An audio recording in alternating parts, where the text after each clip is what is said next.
Hello hello.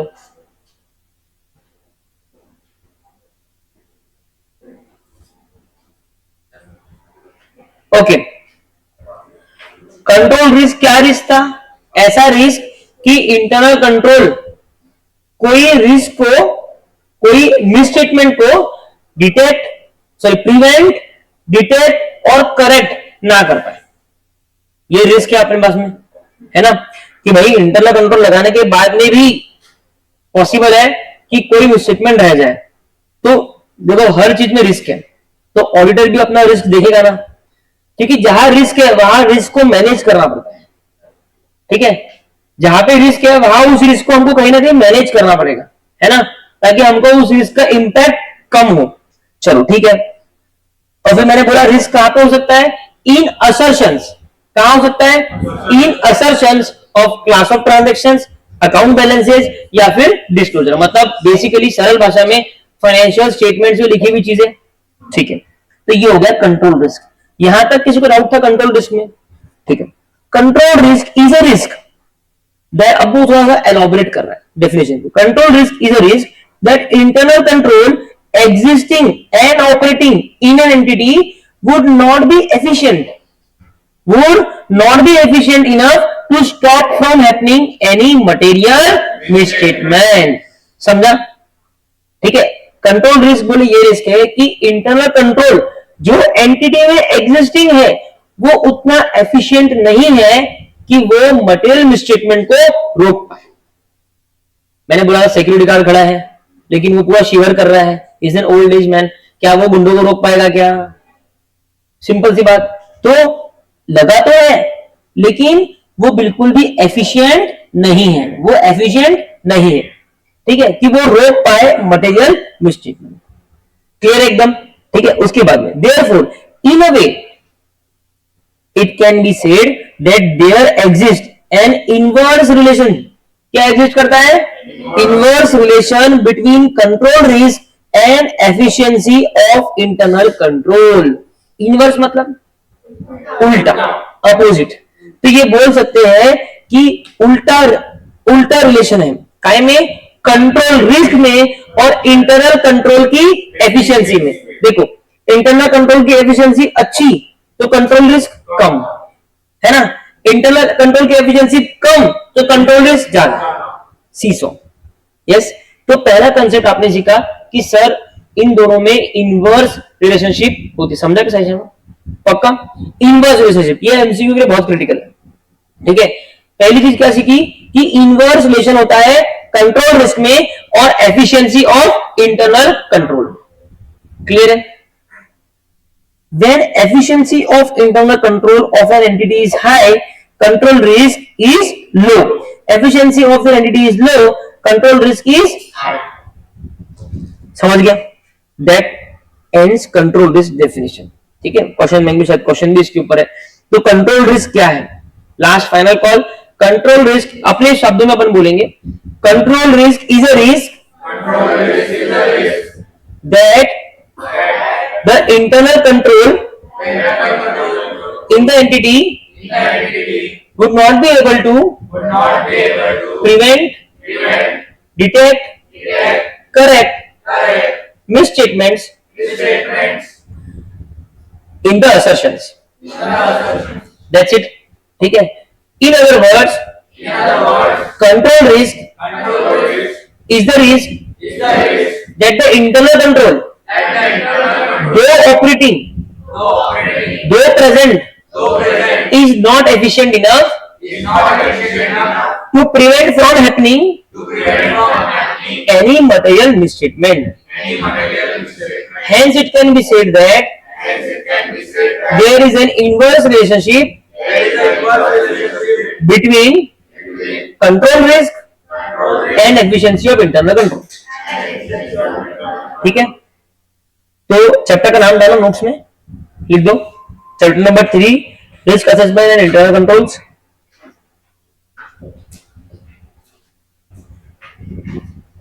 उसमें लिखो, अच्छा इसका मैप के लिए ना आप क्या करो, आप ना और बनाना भी साथ नहीं पड़ेगा इसको, आप है ना, जिसकी राइटिंग छोटी है उसको तो 3-4 पेज में हो जाएगा, जिसकी मीडियम है वो 4 से 5-6 छोड़ो, जिसकी राइटिंग बड़ी है वो कम से कम 6 पेज छोड़ो, 6 साइड्स छोड़ दो।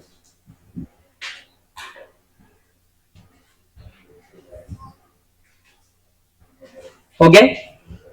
ठीक है, अब लिखो कंट्रोल रिस्क, हेडिंग में ऊपर बीच में, कभी भी हेडिंग बीच में, कंट्रोल रिस्क लिखा गया है ना। कंट्रोल रिस्क के 3 एरो निकालो फटाफट।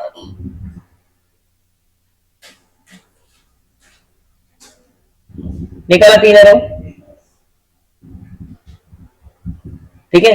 अब ये तीनों एरो आपको घर पे भरने, ठीक है। तीसरा वाला राइट वाला क्या रहेगा, इनवर्स रिलेशनशिप, क्या रहेगा, ठीक है। अब देखो मैं 2 चैप्टर से तुमको बनवा रहा हूं, है ना। अब ये थोड़ा थोड़ा घर पे करना पड़ेगा, रिवाइज करके घर पे करना पड़ेगा। तो मैं आपको हिंट दे दे जाऊंगा। राइट वाला क्या रहेगा, इनवर्स रिलेशनशिप। बीच वाला क्या रहेगा, दो दो existing and in operation but not efficient enough. और पहला क्या रहेगा, कंट्रोल रिस्क क्या है, कि risk that internal control might not prevent, detect and correct. ऐसा आपको समझ में आया ना। ऐसा 3 आपको बनाना है, कंट्रोल रिस्क डन हो गया।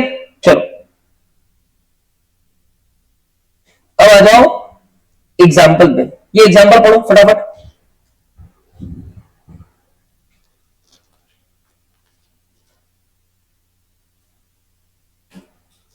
ठीक है, एग्जिस्टेंस में सब कुछ है लेकिन रिस्क किसको फॉलो नहीं किया, ठीक है, या ऐसा ने दिया है। अब आ जाओ अगला रिस्क, डिटेक्शन रिस्क। हम लोग 3 तरह के रिस्क पढ़ने वाले हैं। पहला क्या पढ़ लिया, control risk, name itself suggest, ठीक है। Detection risk, what do you mean by detection risk,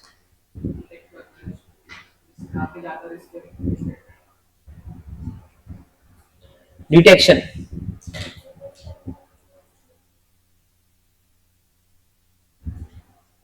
detection risk बोलो। डिटेक्शन रिस्क मतलब कोई ऐसी चीज जो ऑडिटर और डिटेक्ट नहीं होगी, ऑडिटर से डिटेक्ट नहीं हो रही। कंट्रोल का वो प्रॉब्लम नहीं है लेकिन हम डिटेक्ट नहीं कर पाए। हम डिटेक्ट, वो भी एक है ना, तुम तो सलमान तुम कुछ भी कर, इंसान है ना, एरर पॉसिबल है कि तुम डिटेक्ट नहीं कर पाए, वो भी तो रिस्क है, करेक्ट है ना। अभी सुनो, मेरे को बताओ कि अगर मैं डेटा की चेकिंग कर रहा हूं, है ना, और कंपनी में मान लो 1 लाख डेटा है, कितने, क्या तुम पूरे 1 लाख चेक कर सकते क्या, पॉसिबल है प्रैक्टिकली। तुम क्या करते हो, तुम सैंपल निकालते हो, क्या निकालते हो, प्रैक्टिकल वर्ल्ड में यही होता है और थ्योरेटिकल वर्ल्ड में भी यही है कि आप सैंपल निकालते हो। पूरे एक डाटा कितने हैं, कितने हैं, 1 लाख, कितने हैं, 1 लाख, इसको बोलते हैं पॉपुलेशन, क्या बोलते हैं,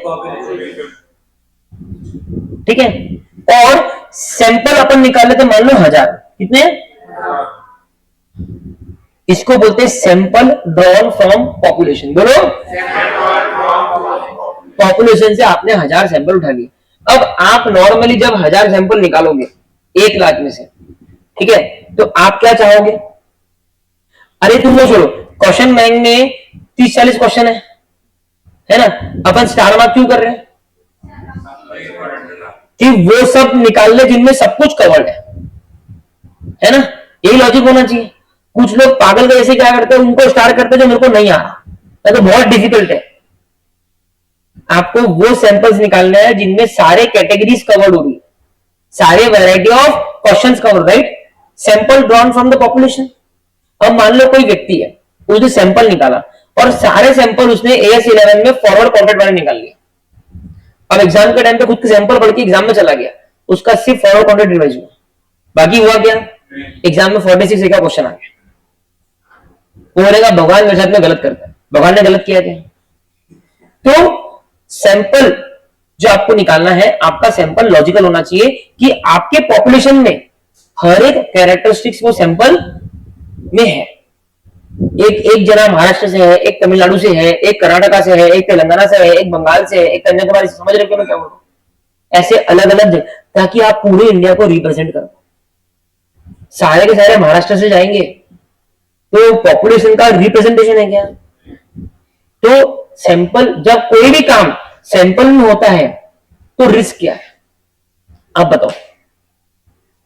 जब कोई काम हमने सैंपल से करा हुआ है तो रिस्क क्या है? उसमें हर चीज कवर हो ये पॉसिबल नहीं है। हर चीज, अरे गलत बोल दिया, बोलते बोलते गलत बोल दिया। नहीं ना, आप बोल सही रहे हो लेकिन तरीका बोलने का, हाँ बोल। सैंपलिंग रिस्क सिंपल है कि मैंने जो सैंपल सिलेक्ट किया उनमें कोई मिसस्टेटमेंट नहीं है, तो मैं क्या ओपिनियन दूंगा, everything is fit and fine, बल्ले बल्ले। लेकिन रिस्क ये है कि जो मेरे सैंपल में नहीं आए हैं उनमें मिसस्टेटमेंट था, और ये रिस्क जिंदगी भर रहेगा, चाहे तुम कोई भी सॉफ्टवेयर से क्यों ना कर लो। बराबर बात है। और डिटेक्शन रिस्क पैदा ही यहां से होता है कि तुमने सैंपल सिलेक्ट किया, उसके बेसिस पे जो ओपिनियन बनाया वो ओपिनियन अलग है, और अगर तुम पूरा पॉपुलेशन चेक करते तो जो ओपिनियन बनाते वो ओपिनियन अलग होता। इसको बोलते हैं सैंपलिंग रिस्क। समझ में आया? मतलब मेरे पास में 1000 लेटर थे, लाख लाख लेटर थे, मैंने इसमें से 1000 चेक किए, इनमें कोई एमएम मेरे को नहीं मिला, लेकिन एमएम कहां पे है, बचे हुए 99,000 में, लेकिन मैंने वो चेक किया ही नहीं। समझा? इसको बोलते हैं सैंपलिंग रिस्क। क्या बोलते हैं? तो डिटेक्शन रिस्क मतलब कि ऑडिटर कोई मटेरियल मिस्टेक में डिटेक्ट नहीं कर रहा, उसको बोलते हैं डिटेक्शन रिस्क। कंट्रोल रिस्क मतलब इंटरनल कंट्रोल नहीं करता, डिटेक्ट नहीं करता है, प्रिवेंट नहीं करता है, करेक्ट। और डिटेक्शन रिस्क मतलब हम नहीं कर पाए। Detection risk is the risk that the procedures perform by the auditor. बोलो, वापस से बोलो। To reduce the audit risk to an acceptably low level will not detect a material misstatement that exists। है ना? ऑडिटर प्रोसीजर क्यों perform करता है, हमने पहले ही पढ़ा है। ऑडिटर प्रोसीजर क्यों परफॉर्म करता है, अपना ऑडिट रिस्क कम करने के। ऑडिट रिस्क कम करना मतलब कि मैं जो ओपिनियन दे रहा हूं वो ओपिनियन कहीं गलत ना हो जाए। मैंने बोल दिया रिलायंस लिमिटेड में कोई प्रॉब्लम नहीं है, बढ़िया है, लेकिन हालांकि उसमें प्रॉब्लम थी। जेट एयरवेज, गो एयरलाइंस जो बंद हुई है, इन सब में ऑडिटर की क्लीन रिपोर्ट्स थी, कोई प्रॉब्लम नहीं है, लेकिन कंपनी डूब गई, कंपनी डूब गई। तो हम प्रोसीजर क्यों लगाते हैं, ताकि हमारा ऑडिट रिस्क कम से कम रहे, हमारा ऑडिट रिस्क कम से कम रहे। ऑडिट रिस्क का मतलब क्या है कि मैं गलत ओपिनियन दे दूंगा, वो रिस्क कम करने के लिए मैं क्या करता हूं, प्रोसीजर लगाता हूं। क्यों? ताकि मेरे को एविडेंस मिले, ताकि मैं कंक्लूड करूं। बराबर है? तो डिटेक्शन रिस्क क्या है कि जो प्रोसीजर्स ऑडिटर ने परफॉर्म किए थे, क्यों परफॉर्म किए थे, to reduce the audit risk that procedures will not detect a material misstatement that exist. समझ में आएगी बात? पक्का? अभी कंट्रोल रिस्क के लिए ना तुम काउंट करके 6 लाइन छोड़ दो और उसके नीचे हेडिंग डालो डिटेक्शन रिस्क। जल्दी जल्दी, डिटेक्शन रिस्क।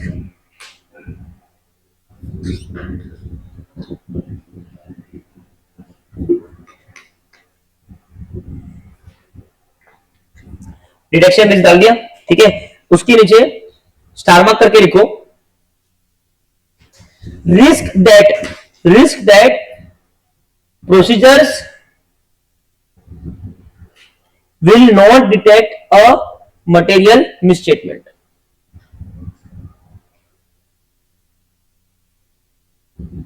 सिंपल सी भाषा में करेक्ट है। अब है ना, उसमें 2 बातें बोलू। अब इसमें 2 बातें, एक है सैंपलिंग रिस्क, एक है नॉन सैंपलिंग रिस्क। ठीक है, इसको थोड़ा बेटर तरीके से समझते हैं। देखो उसने क्या बोला, बोले डिटेक्शन रिस्क कुछ भी नहीं है, डिटेक्शन रिस्क अपने आप में कोई नहीं है, डिटेक्शन रिस्क अपने आप में कोई नहीं। जैसे महाराष्ट्र अपने आप में कुछ है क्या? नहीं। विदर्भ, मराठवाड़ा, मुंबई, कोंकण, ये 3-4 चीज मिला के क्या बनता है? महाराष्ट्र। इंडिया अपने आप में कुछ है क्या? 28 स्टेट जोड़ी क्या बनता है? इंडिया। वैसे डिटेक्शन रिस्क अपने आप में कुछ नहीं है, सैंपलिंग रिस्क और नॉन सैंपलिंग रिस्क को जोड़ के क्या बोलते हैं, डिटेक्शन रिस्क। सैंपलिंग रिस्क मैंने आपको अभी जस्ट सिखाया, ठीक है, पहले वो पढ़ते हैं। Sampling risk is the risk, sampling risk is the risk, Sampling risk is the risk. Sampling risk is the risk, Sampling risk is the risk. Sampling risk is the risk Sampling risk is the risk that the auditors that the auditor's conclusion conclusion based on a sample, based on a sample मतलब auditor जो conclusion बना रहा है sample के basis पे, ठीक है, that the auditors conclusion that the auditor's conclusion based on the sample based on the sample may be different may be different from the conclusion from the conclusion if entire population if the entire population were subject to the same audit procedure। was subjected to the same audit procedure. समझा, ठीक है। Sampling risk क्या है, sampling risk ऐसा risk है कि जो conclusion auditor ने सैंपल पे प्रोसीजर लगा के निकाला है वो कंक्लूजन डिफरेंट होता अगर वो प्रोसीजर पूरे पॉपुलेशन पे लगते थे तो। आइडियली डिफरेंस होना चाहिए क्या, नहीं होना चाहिए, डिफरेंस है, मतलब आपने जो सैंपल निकाला है वो सैंपल बराबर नहीं, समझा। तो sampling risk is the risk that the auditors conclusion, बोलो, Sampling risk is the risk that the auditor's conclusion based on a sample may be different based on a sample may be different from the conclusion if the entire population were subjected to audit. from the conclusion that the entire population was subjected to the same audit. Correct है, बिल्कुल correct है, समझ गए अच्छे से। अब non sampling क्या है, non sampling risk is the risk Non-sampling risk is the risk that auditor that auditor reaches an erroneous conclusion। is an erroneous conclusion. Non-sampling risk is the risk Non-sampling risk is the risk that the auditor reaches an erroneous conclusion that the auditor reaches an erroneous conclusion for any reason for any reason not related to sampling risk, for any reason not related to sampling risk। Simple, ठीक है।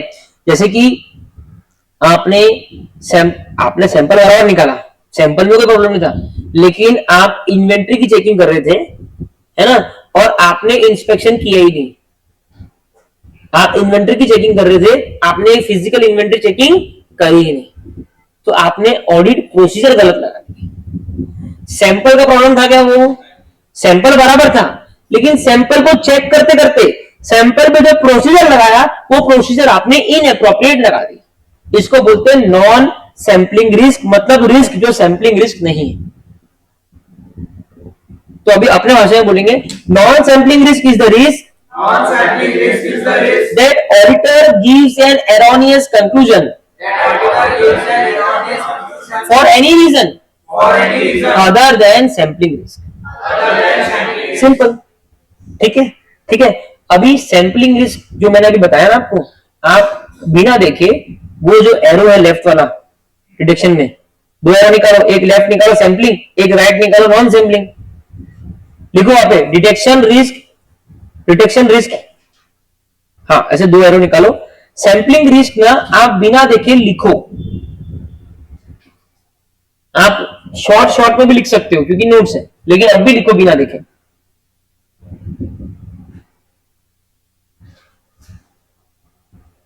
अपनी भाषा में लिखो।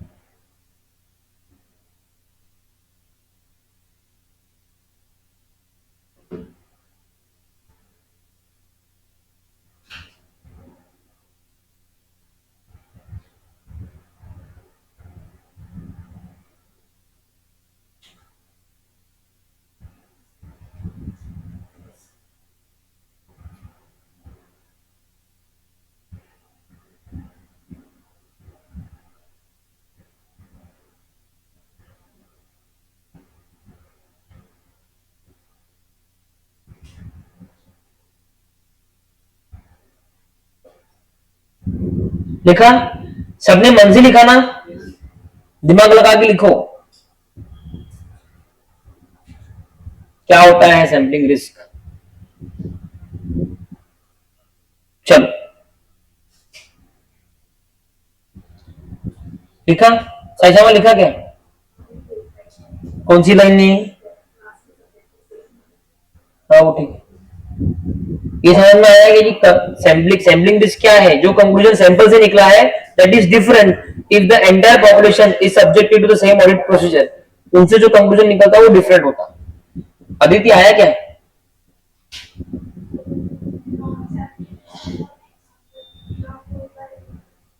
Non sampling risk का मतलब क्या है कि सैंपल बराबर है, सब कुछ ठीक है, अगर वो सैंपल पे सही ऑडिट प्रोसीजर लगते तो जो कंक्लूजन निकलता वो कंक्लूजन भी सेम होता। अगर आप पूरे पॉपुलेशन को ऑडिट करते तो भी वही कंक्लूजन आता।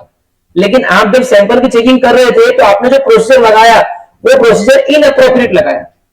हर लाइन आइटम का प्रोसीजर अलग होता है। आप इन्वेंट्री की चेकिंग कर रहे हो और आपने फिजिकल इन्वेंट्री चेक ही नहीं करी, तो आप इन्वेंट्री की चेकिंग सही कर रहे हो क्या? तो आपने क्या किया, आपको ऑफिस से बाहर निकलना नहीं है, आपको एसी से बाहर निकलना नहीं, आप बोलते मैं कोई फिजिकल इन्वेंट्री चेकिंग नहीं करने वाला। ठीक है, तो आपने प्रोसीजर गलत लगाया। अब ये होता है नॉन सैंपलिंग रिस्क कि आपने गलत प्रोसीजर लगाने के कारण आपने गलत कंक्लूजन दिया, तो दोषी आप सैंपल को मत ठहराओ। ठीक है, हो गया? लिखते आया क्या? हो गया क्या निहाल? हो गया? चलो आगे बढ़ो। ठीक है, तो अभी मैंने आपको दो रिस्क बताए, एक कंट्रोल रिस्क, उसके 3 पॉइंट थे। ठीक है, एक था इनवर्स रिलेशनशिप है, एक था कि जो इंटरनल कंट्रोल लगाया वो एफिशिएंट ही नहीं है कि वो डिटेक्ट कर पाए मटेरियल मिसस्टेटमेंट को, राइट। डिटेक्शन रिस्क ने बोला कि सैंपलिंग रिस्क होता है, नॉन सैंपलिंग रिस्क होता है। डिटेक्शन रिस्क क्या है कि जो प्रोसीजर ऑडिटर लगा रहा है वो मटेरियल मिसस्टेटमेंट डिटेक्ट ना कर पाए, वो प्रोसीजर एमएम डिटेक्ट ना कर पाए। फिर सैंपलिंग रिस्क देखा, नॉन सैंपलिंग रिस्क देखा। सैंपलिंग रिस्क में बोला sampling risk is a risk that the auditor reaches a conclusion on the basis of sample that is different from the conclusion that it would have reached if the entire population is subjected to the same audit procedure. A non-sampling risk is a risk that the auditor gives an erroneous conclusion, ठीक है, on the basis of any risk that is other than sampling risk. Am I clear to you? अभी तक का पूरा revision हो गया, ठीक है। उसके बाद में auditor can only influence detection risk. क्या बोल रहा है ये पागल? देखो सही बोल रहा है क्या? Auditor can only influence detection risk. वो बोलता है inherent risk and control risk belong to the entity and are influenced by the entity. कौन एक्सप्लेन करेगा ये?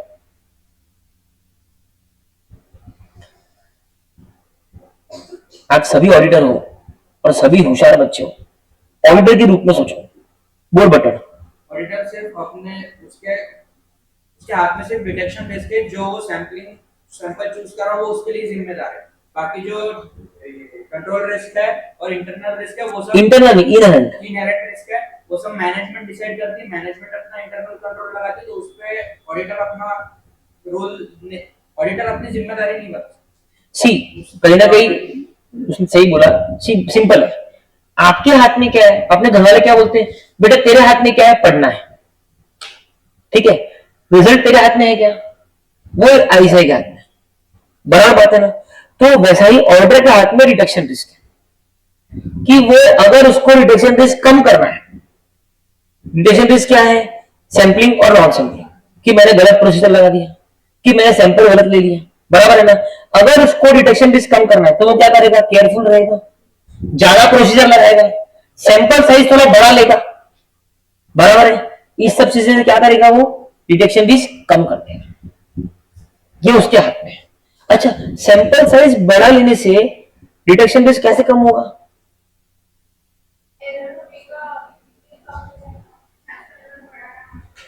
अरे एक जितना बड़ा सैंपल है उतनी ज्यादा चीजें आप चेक करोगे, तो उतना ही चांसेस कम है कि बच्चों में एरर बचे, है। तो इसके लिए कभी भी डिटेक्शन रिस्क अगर कम करना है तो आप क्या करते हो? आप है ना सैंपल का साइज बढ़ा देते हो। अभी मैंने क्या बोला? 1 लाख डेटा थे और 1000 चेक कर रहे हैं हम सैंपल में। अगर मेरे को डिटेक्शन रिस्क कम करना है तो मैं क्या करूंगा? 1000 की जगह पे 10,000 चेक करूंगा। अब मैंने ज्यादा चेकिंग करी है तो अब कम चांसेस है कि कोई एरर मेरे से रह जाए। क्लियर है? एकदम क्लियर है ना। तो बोल रहे आपके हाथ में डिटेक्शन रिस्क है, कंट्रोल रिस्क एंटिटी के हाथ में, क्योंकि इंटरनल कंट्रोल किसकी रिस्पॉन्सिबिलिटी है? मैनेजमेंट। इनहेरेंट रिस्क मतलब कि कंपनी का नेचर ही इनहेरेंटली थोड़ा रिस्की है।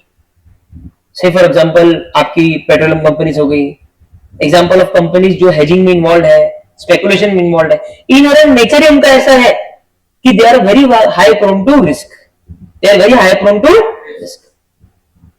क्लियर है? तो ये दोनों एंटिटी वाला रिस्क है। ऑडिटर की रिस्क है क्या? एक क्वेश्चन ऐसा आ चुका है कि ये तीन में से, मतलब नीचे वो क्वेश्चन था और लिखा था कि नीचे इनमें से कौन सा risk belong to the auditor, तो only detection risk belong to the auditor. Auditor can only influence his own detection risk, he can not influence control risk और इनहेरेंट रिस्क। ठीक है? Therefore auditor must reduce detection risk in order to keep audit risk at low level. Detection risk may be reduced by increasing the area of checking. अभी समझाया मैंने। Testing larger samples, ठीक है, and by including competent engagement team, experienced person in the engagement team. कितना logical है? अगर आपको detection risk कम करना है तो आप साइज बढ़ा दोगे, एरिया बढ़ा दोगे और अपने टीम के अंदर होशियार लड़के लोगे, अनुभवी बंदे लोगे, बराबर है? ठीक है? ये सब डिटेक्शन रिस्क के बारे में बात है। क्लियर है? ठीक है? वो जो दो एरो में आपने लिख लिया ना, उसके नीचे लिखो बुलेट्स, शॉर्ट शॉर्ट में। मैं बोलता हूं बुलेट लिखो। Auditor can influence detection risk. अगली bullet,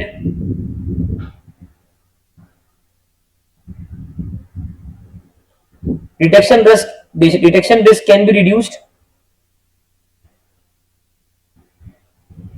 by increasing sample and including competent people, by increasing sample and including competent engagement team ले सकते हो, engagement team।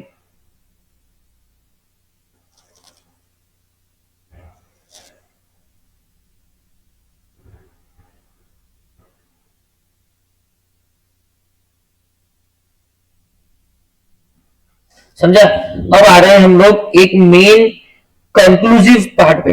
ठीक है? आप लोगों का साथ और विश्वास दोनों चाहिए, बताए? अब देखो, हमने सब कुछ सीख लिया है ना? अब इनको सबको एक साथ में समेटने की बारी आ चुकी है। अब आप अपनी जिंदगी का बहुत बेहतरीन कंसेप्ट आज सीखने वाले हो। ठीक है? जो आपको फाइनल तक काम आएगा। और जैसा मैंने सवेरे ही बोला था, वापस बोल रहा हूँ, ये कंसेप्ट बहुत लोगों को फाइनल में भी समझ में नहीं आता। ठीक है? इसके लिए आप अभी तक अगर आपको समझ में आया तो पहले तो खुद के मन में खुद के लिए पहले हो जाना और उसके बाद में अब इसको समझना। ठीक है? सुनो, ऑडिट रिस्क क्या है? कौन बोलेगा? ऑडिट रिस्क क्या है? क्या बताया मैंने? ऑडिट रिस्क क्या है?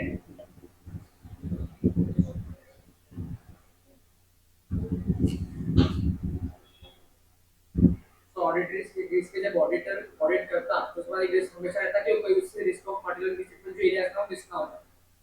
हाँ, वो ठीक है, बट अल्टीमेटली ऑडिट रिस्क क्या है? ये रिस्क है कि ऑडिटर एक गलत ओपिनियन दे दे, ऑडिटर एक गलत ओपिनियन दे दे, है ना?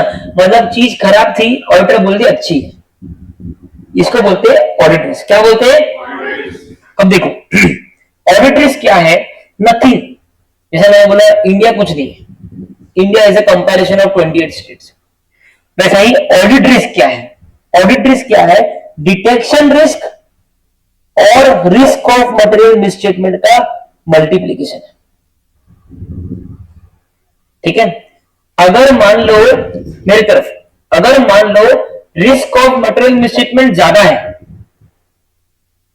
रख लिया, ज्यादा रख लिया, डिटेक्शन रिस्क भी ज्यादा है, तो ऑडिट रिस्क,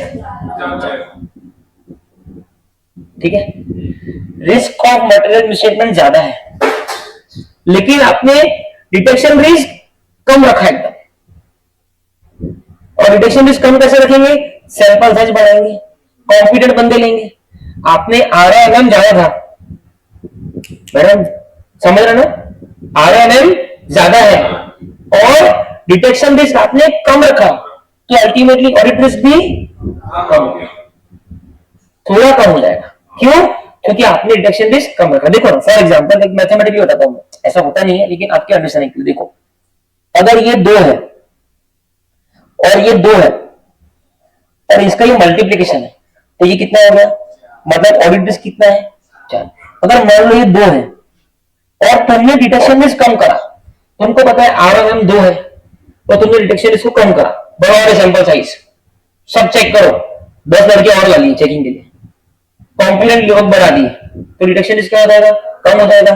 तो 2 की जगह पे ये हो गया समझो 0.5, कितना हो गया, अब टोटल कितना होगा, 2.5 ना भाई, कितना हो गया, हाँ मतलब वो ठीक है, आप वही इतना ही रहेगा, ठीक है।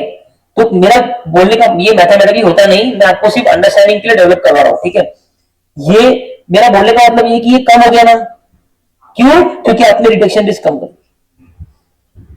समझा ना बात को, ये न्यूमेरिकली होता नहीं है, ये आपको सिर्फ मैं अंडरस्टैंडिंग के लिए बता रहा कि इन दोनों का प्रोडक्ट, इन दोनों को साथ में देखेंगे तो ऑडिट रिस्क होता है, समझ में आया बात। अच्छा, डिटेक्शन रिस्क क्या है, सैंपलिंग और नॉन सैंपलिंग, ये तो हम ऑलरेडी डिस्कस कर चुके हैं, तो इस पर कोई डिस्कशन का नीड नहीं है, ठीक है। आरएम, आरएम क्या है, risk of material misstatement, risk of material misstatement is nothing but control risk and inherent risk, क्या है, control risk and inherent risk. अगर कंट्रोल रिस्क ज्यादा है कि एंटिटी के internal control detect, prevent, correct नहीं कर पाएंगे, और कंपनी का जो इनहेरेंट नेचर है वो भी क्या है, रिस्की। विजय माल्या की कंपनी, विजय माल्या की कंपनी मतलब इनहेरेंट रिस्क ज्यादा ही है, इनहेरेंट रिस्क भी ज्यादा है, कंट्रोल रिस्क भी ज्यादा है, तो आरएमएम भी ज्यादा, और ये बिलोंग टू द मैनेजमेंट, इसको है ना, समझा ना। तो आरएमएम जो पैदा होता है वो मैनेजमेंट की लेजीनेस से होता है। अगर मैनेजमेंट कंट्रोल रिस्क सही रखे, कम से कम रखे, इनहेरेंट रिस्क भी कम से कम रखे, अपने बोर्ड ऑफ डायरेक्टर्स में सारे आईआईएम के बड़े बड़े लड़के बैठे हैं, तो आरएमएम भी कम ही होगा, समझा, ठीक है। तो आरओएमएम अगर तुम्हारे पास में है और तुम्हारा काम क्या है, आरओएमएम जो लेवल पे है तुम अपना डिटेक्शन रिस्क कम रखो, ताकि अल्टीमेटली ऑडिट रिस्क कम रहे। तुम्हारे हाथ में तो यही है ना, तुम्हारे हाथ में तो यही है ना। अब तुमको पता है कि पेपर टफ आने वाला है, मतलब आरओएमएम ज्यादा है, ठीक है, तुम तुम्हारा फेल होने का रिस्क कम कैसे रख सकते हैं, तुम ज्यादा पढ़ाई करोगे, है, ज्यादा मेहनत करोगे, ज्यादा रिवीजन करोगे, ये तुम्हारे हाथ में है, समझा, समझ में आई ना बात। Are you able to understand the relation between audit risk, detection risk and risk of material मिसशिपमेंट।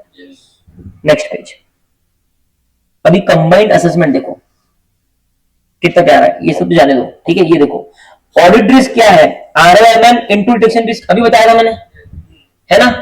और ऑडिट रिस्क क्या है, ultimately inherent risk into control risk into detection risk. Sir ये क्या बता रहे, अरे आरएमएम क्या था, इनहेरेंट और कंट्रोल का प्रोडक्ट था, तो मैंने आरएम को सिर्फ रिप्लेस कर दिया, inherent into control into detection. जब मैं तीनों चीज को साथ में देखूंगा तो मेरे को समझ में आएगा कि ऑडिट रिस्क क्या है, ठीक है। इंटर में इतना ही कंसेप्ट अवेलेबल है, दैट इज इट। ये तीनों रिस्क को लेके इतना ही इंटर में है, फाइनल में थोड़ा ज्यादा है। तो आपको एग्जाम में इन पे क्या क्वेश्चन बन सकते हैं, डिफाइन कंट्रोल रिस्क, है ना, डिफाइन डिटेक्शन रिस्क, या फिर अगर वो स्मार्ट रहेंगे तो ये प्रोडक्ट के ऊपर क्वेश्चन पूछेंगे, तो बोलेंगे detection risk and risk of material misstatement both put together can be seen, can be assessed for concluding audit risk, do you agree. अब क्या बोलना है, audit risk is nothing but a product of detection risk and risk of material misstatement. Risk of material misstatement is nothing but inherent risk and control risk. Detection risk is influenced by sampling risk and non-sampling risk. Clear है, एकदम clear है। अब अपनी notes में ये बना लो फटाफट chart.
बना लिया, ठीक है। फिर ये बना लो उसके नीचे मल्टीप्लीकेशन।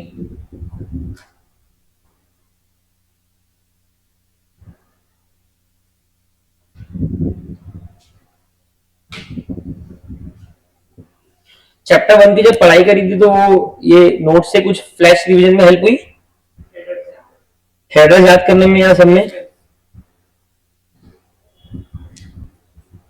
टेस्ट के पहले ना पूरा रिवीजन करने के बाद में ना ये नोट्स को रिवाइज करके फिर टेस्ट देना।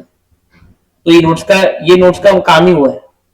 आप डायरेक्टली इस नोट से पढ़ोगे तो आपको बिल्कुल पढ़ने की इच्छा नहीं होगी, जो कंटेंट चाहिए पढ़ने के लिए, ये रिवीजन के लिए, फ्लैश रिवीजन के लिए लिखा। अब उसके बाद में ना अगला जो इलस्ट्रेशन है,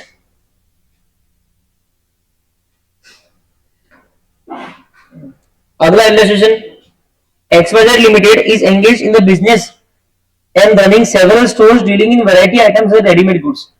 रेडीमेड गारमेंट्स के फील्ड में वो लोग डील करते हैं, ठीक है। और फिर उसमें शूज, गिफ्ट आइटम्स, वॉचेस ये सब होती है, ये कंपनी का काम है। There are security tags on each and every item, हर आइटम पे बारकोड है, ठीक है। उसके अलावा इन्वेंटरी रिकॉर्ड भी फिजिकली वेरीफाई होती है मंथली बेसिस पे। Discuss the type of inherent risk, control risk, detection risk as perceived by auditor. बताइए इस केस में ऑडिटर इनहेरेंट रिस्क क्या परसीव करेगा, डिटेक्शन रिस्क क्या परसीव करेगा, है ना। मतलब परसीव करना मतलब क्या क्या सोच सकता कि इनहेरेंट रिस्क में क्या खराब हो सकता। पहले इसमें इनहेरेंट रिस्क में क्या बोल रहा है कि ऐसा हो सकता है कि एम्प्लॉइज जो है वो कोई आइटम को चोरी कर ले, पॉसिबल है ना, क्योंकि छोटे छोटे आइटम है, गिफ्ट, वॉचेस, शूज, ठीक है, ये इजीली चोरी कर सकते हैं। So because items may have been misappropriated by employees, therefore risk to the auditor is that inventory records would be inaccurate. जो इन्वेंटरी के रिकॉर्ड्स है वो इनएक्यूरेट हो सकते हैं। इनहेरेंट रिस्क, कंट्रोल रिस्क क्या बोल रहा हूं, बोले भले ही सिक्योरिटी टैग है, भले ही इन्वेंटरी का फिजिकल रिकॉर्डिंग भी हो रहा है, लेकिन इतने सारे कंट्रोल होने के बाद में भी ऐसा हो सकता है कि एम्प्लॉइज आपस में एक दूसरे से कोल्यूड कर ले। कोल्यूड मतलब साठ-गांठ, 4-5 एम्प्लॉय ग्रुप बना के फ्रॉड कर दे, ठीक है।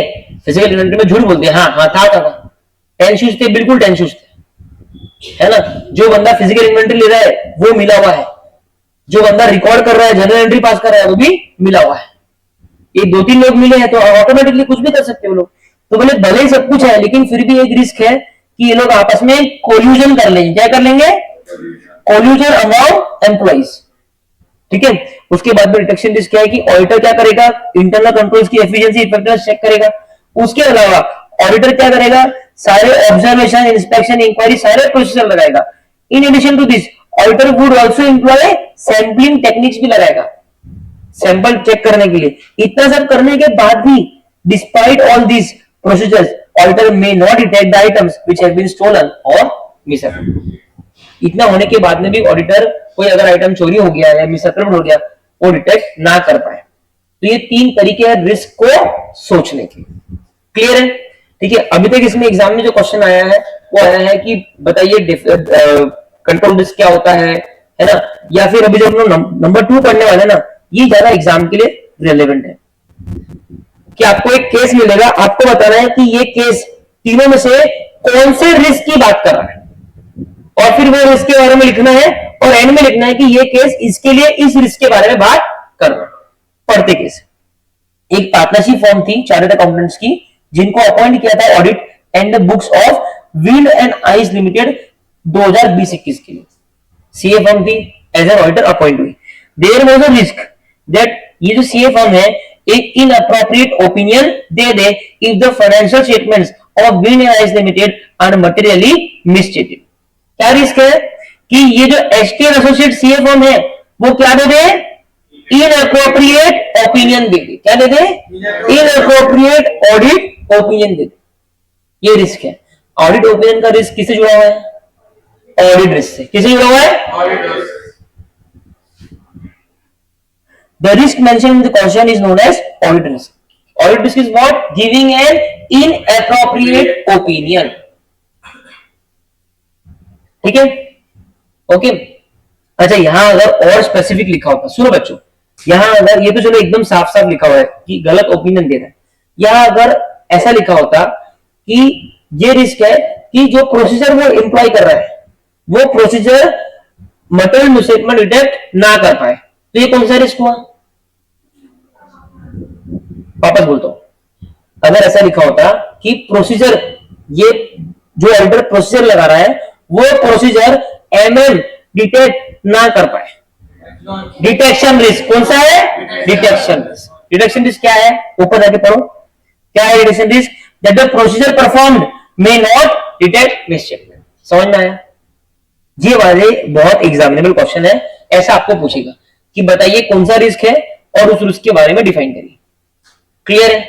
ऑडिट रिस्क देख लिया अपन ने, डिटेक्शन रिस्क देख लिया। अगर मान लो ऐसा लिखा होता कि इंटरनल कंट्रोल एंट्री लगाए हैं लेकिन ये रिस्क है कि ये internal control material misstatement prevent ना कर पाए, तो ये कौन सा रिस्क है? कंट्रोल रिस्क है। कौन सा रिस्क है? समझ में आ रहा ना? कौन सा रिस्क है अभी थी? कंट्रोल रिस्क है ना। और इनहेरेंट रिस्क तो ठीक है, इनहेरेंट तो इनहेरेंट ही है, ठीक है, मतलब वो बिजनेस के बारे में बोलेगा कि बिजनेस जो है बहुत ज्यादा स्पेक्युलेटिव है, ये है वो है, ठीक है, तो वो इनहेरेंट रिस्क। क्लियर है एकदम? सबको क्लियर है? आगे बढ़ो, चलो ये अपना इस चैप्टर का पहला पार्ट खत्म हो गया। ठीक है, आपने यहां तक लिख लिया ना? हाँ, अभी मैप में आ जाओ, मैप में आ जाओ, चैप्टर की हेडिंग डालो मैप में, risk assessment and internal control डालो। ठीक है, उसमें डालो पहली हेडिंग डालो types of risk, Roman 1, big Roman 1, types of risk, types of risk है ना। उसमें ना एबीसी करके डालो, कंट्रोल रिस्क, डिटेक्शन रिस्क,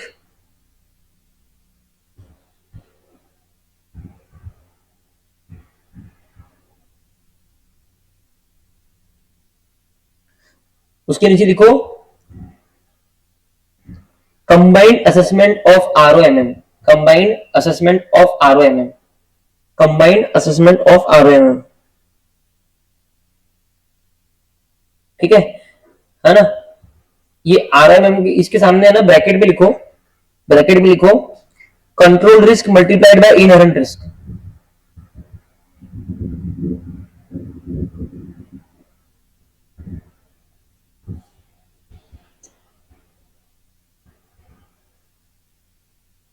ठीक है, और डिटेक्शन रिस्क के आगे लिखो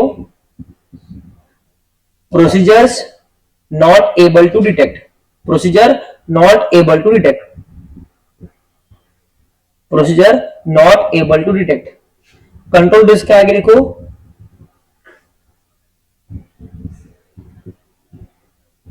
इनएफिशिएंट कंट्रोल्स। खत्म।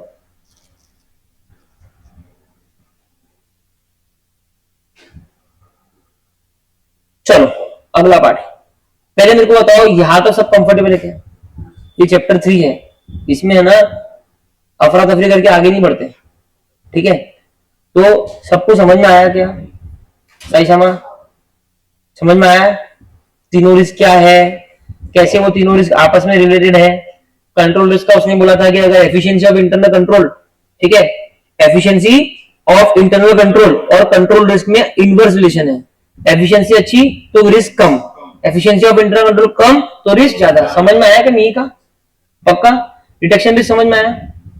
Inherent risk? ठीक है, आगे बढ़ू। चलो अभी ना, अच्छा इसका जो एसएनडब्ल्यू मैं जितना बताऊंगा बिना चूके, कल का अपना एसएनडब्ल्यू क्या था? कल क्या मैंने बोला था आपको करने के लिए? हाँ नहीं, ऑडिट का 2 क्वेश्चन करने बोले थे ना मैंने आपको। ठीक है ठीक है ठीक है, हम 1040 पे करेंगे वो। ठीक है, मैं ये बोल रहा था कि इसका मैं जो भी एसएनडब्ल्यू करूंगा वो अगर नहीं किया तो क्लास में आना मत, फिर बोलना मत कि सर आपने हमको बाहर क्यों खड़ा, बाहर खड़े रहने से बेटर है कि आना ही मत। ठीक है, ये चैप्टर 3 है, फिर से बोल रहा हूं मैं। ओके, आइडेंटिफाइंग एंड असेसिंग आरओएमएम क्या है? ये अब नया टॉपिक है। ठीक है, एक टॉपिक खत्म हो चुका है ना। अभी देखो ये सबसे ज्यादा हार्ड है चैप्टर का, है ना। इसको लाइन को पहले वो करते हैं। मेरे को बताओ इसका मतलब क्या हुआ। एक बार असेसिंग को मैं काट देता हूं, मेरे को बताओ ये लाइन का मतलब क्या हुआ।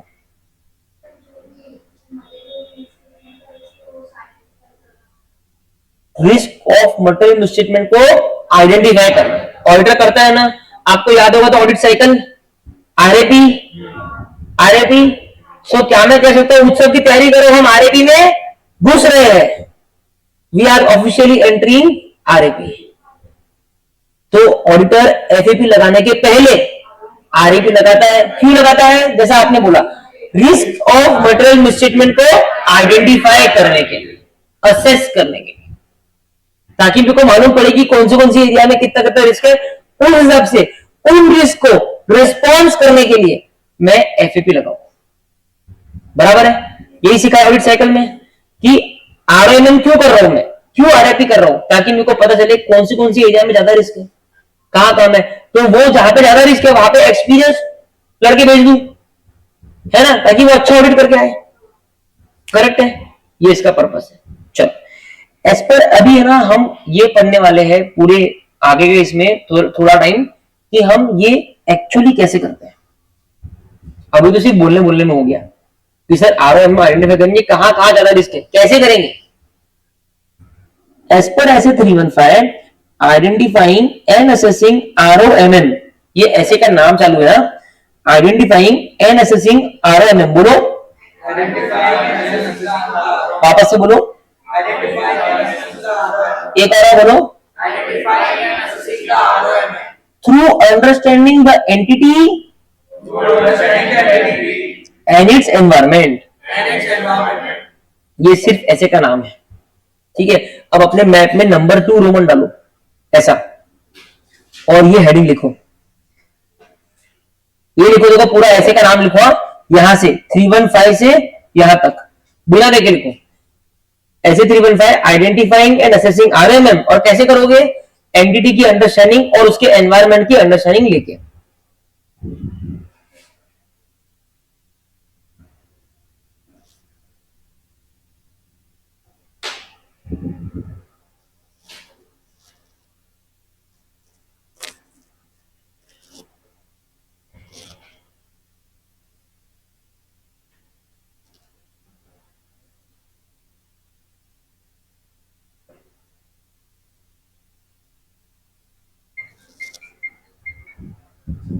हेलो, हाँ बोलो।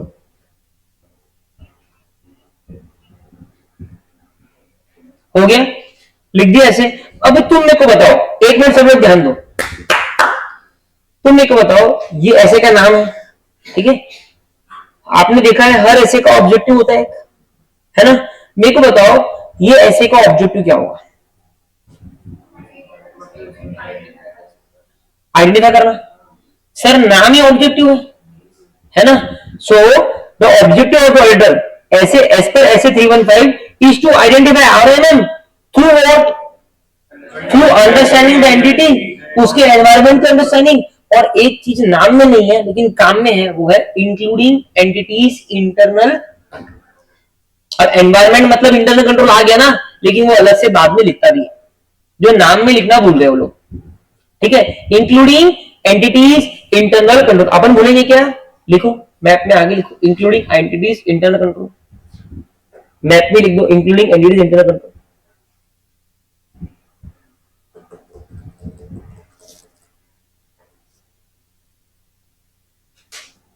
हो गया ना, सिंपल एकदम। ओके, अभी देखो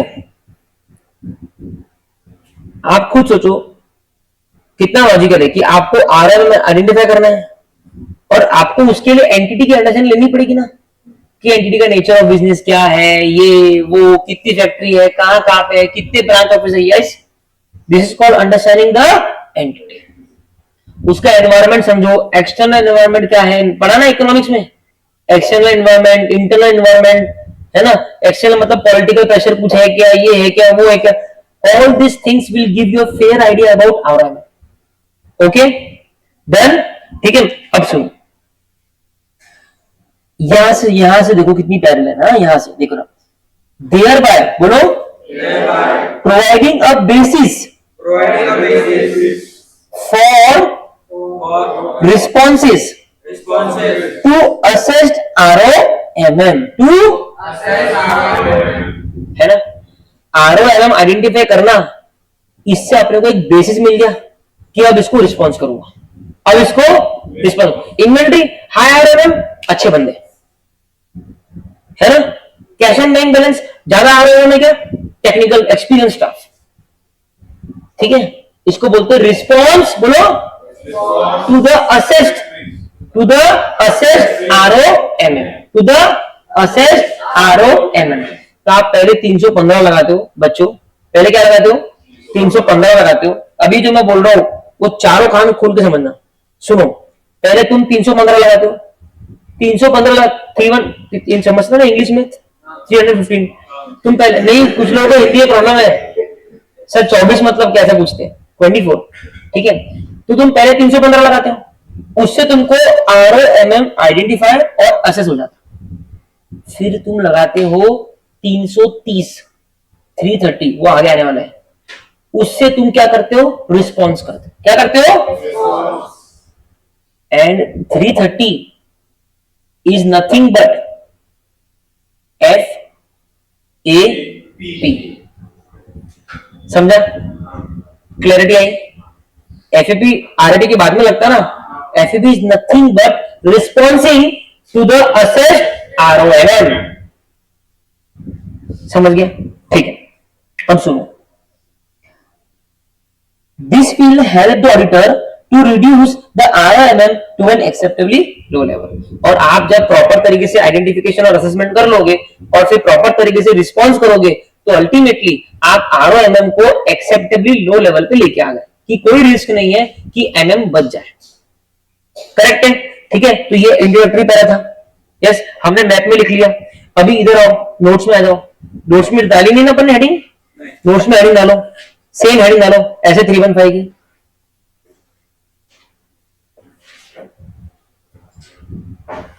अब एटलीस्ट नाम खुद से लिखो बिना देखे, सही शाम,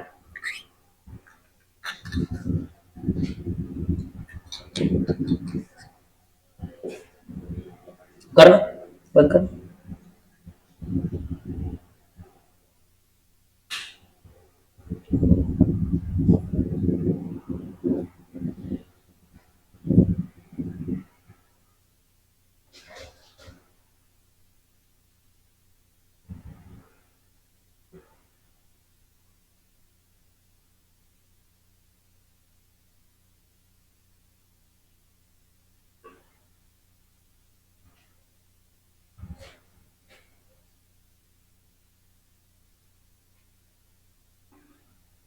नाम लिख दिया, ठीक है।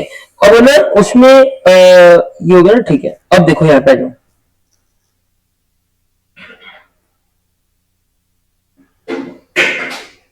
चलो, for the purpose of identifying and assessing ROMM the auditor shall, पहला identify risk, identify risks throughout the process of obtaining an understanding of the entity and its environment including relevant internal control। देखो जहां जहां environment लिखता है ना, उसके सामने including internal control भी लिख देता है, एक्चुअली वो नाम में मिस कर दिए, ठीक है। तो the auditor shall identify risk throughout the process of obtaining understanding, assess the identified risk and relate the identified risk to what can go wrong at an assertion level and consider the likelihood of misstatement and whether potential misstatement is of a magnitude that could result in a material misstatement। Simple सी बात है, वो बोलता है कि अभी तेको identify करना है, असेस करना है ROMM, ठीक है। अभी ये करने के लिए तेको क्या क्या करना है, ये करने के लिए देखो क्या क्या करना है। ये एक ब्लैंकेट क्वेश्चन है, क्या है, एक ओवरऑल क्वेश्चन है। अब इस क्वेश्चन के तोड़ तोड़ के बहुत सारे क्वेश्चन अपन आगे पढ़ेंगे कि देखो एंटिटी के अंडरस्टैंडिंग लेना तो कैसे लेगा, एनवायरनमेंट की लेना तो कैसे लेगा, वो बाद में देखेंगे। ये एक सबसे बढ़िया और जनरल क्वेश्चन है, ठीक है। अभी जहां तक बात क्वेश्चंस की है, तीन वो कंट्रोल रिस्क उसके क्वेश्चन में लिखा नहीं रहा, वो तो आप समझ ही गए। अभी तुम पहला क्वेश्चन लिखो, इसके नीचे हाँ लिखो, CA Rahul is appointed on audit of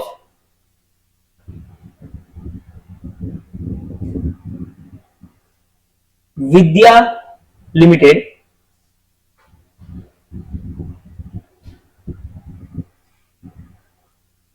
and during the course of audit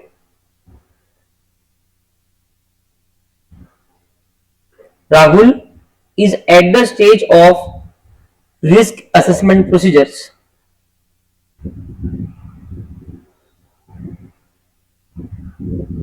and is applying SA 315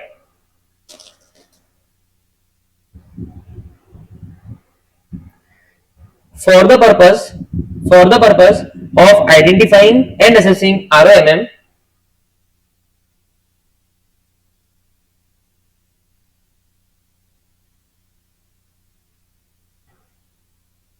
for the purpose of identifying and assessing ROMM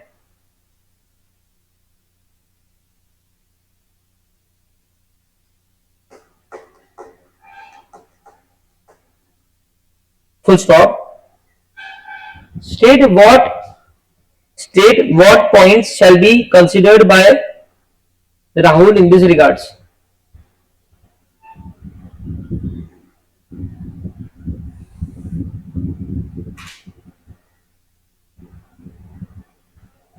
हो गया, ठीक है ना? क्वेश्चन पढ़ो, क्वेश्चन पढ़ लो एक बार, क्या लिखा है उसको आरएम आइडेंटिफाई करना है, असेस करना है ना? और आइडेंटिफाई और असेस करने के लिए बताइए वो क्या क्या पॉइंट्स कंसीडर करेगा। अभी आंसर बहुत ही सिंपल है। वो क्या बोलता है, देखो सबसे पहले वो बोलता है आप जब 315 लगा रहे हो तो 315 लगा रहे हो मतलब क्या कर रहे हो, आप अंडरस्टैंडिंग ले रहे हो, है ना? आप उसकी एनवायरमेंट की अंडरस्टैंडिंग ले रहे हो, कंट्रोल की अंडरस्टैंडिंग ले रहे हो। तो जब आप ये अंडरस्टैंडिंग ले रहे हो तीनों चीज की, तब आप रिस्क को आइडेंटिफाई करो। क्या करो? रिस्क को आइडेंटिफाई करो। पहली स्टेप आइडेंटिफाई द रिस्क। दूसरी स्टेप जो आइडेंटिफाई किया है उसको असेस करो, ठीक है? असेस द आइडेंटिफाइड रिस्क और इवेल्युएट करो कि whether they relate more pervasively to the FS as a whole and potentially affect many assertions. जो रिस्क तुमने आइडेंटिफाई किया है पहली स्टेप में उसको करो असेस, और असेस करके ये सोचो कि ये जो रिस्क है क्या ये सिर्फ डेटर तक सीमित है या ये financial statement as a whole में कितने कितने असर्शन को इफेक्ट कर रहा है, कितने कितने असर्शन को इफेक्ट कर रहा है। समझा? फॉर एग्जांपल हमने 315 लगाया, हमने देखा कंपनी जो एसएपी सिस्टम यूज कर रही है, जो सॉफ्टवेयर एसएपी का यूज कर रही है, उस तुम सिर्फ सब गिराते ही रहो, क्या तुम कर रहे समझ में ना, रोज मैं पढ़ा रहा एकदम। तुमने मान लो एसएपी, सुनो कंपनी का जो एसएपी सिस्टम है, ठीक है, हम जब 315 कर रहे हैं तो हमने एसएपी सिस्टम में एक बहुत बड़ा फ्लॉ देखा, ठीक है? फ्लॉ ये देखा कि जब जब एसएपी सिस्टम में ग्लिच आता है तो एसएपी सिस्टम एंटर करने के बाद में हमको दिखाता है कि एंट्री पोस्टेड, बट एक्चुअली वो एंट्री पोस्ट नहीं होती। ये रिस्क है, इसको मैं असेस कर रहा हूं। असेस करके मुझको समझ में आया कि this risk is not only limited to this particular असेशन।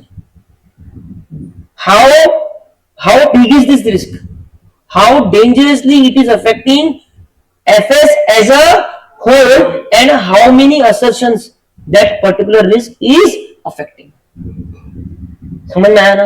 अगर ये यहां कर रहा है मतलब कहीं पे भी अगर एंट्री पास हुई और अगर ग्लिच हुआ, होता है ना कभी कभी हैंग हो जाता है, मतलब कभी ग्लिच हुआ, बफरिंग हुआ, तो वो एंट्री पास कर ही नहीं रहा है और एम्प्लॉय का सोच लेता है एंट्री पास हो गई क्योंकि वो लिख के आता सक्सेसफुली डन, लेकिन वो सॉफ्टवेयर में प्रॉब्लम है।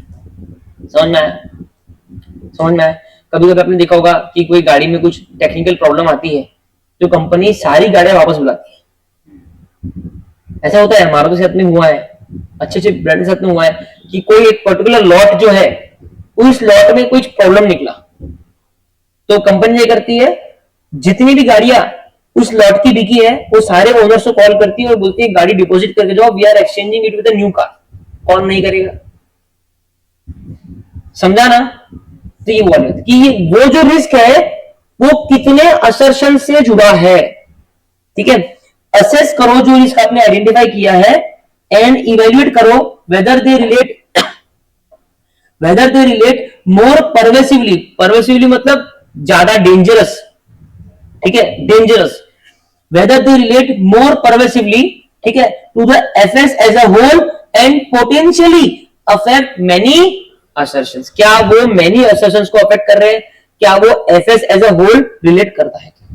ये सब वर्ड का रिक्वायरमेंट नहीं है, रिक्वायरमेंट है इसका।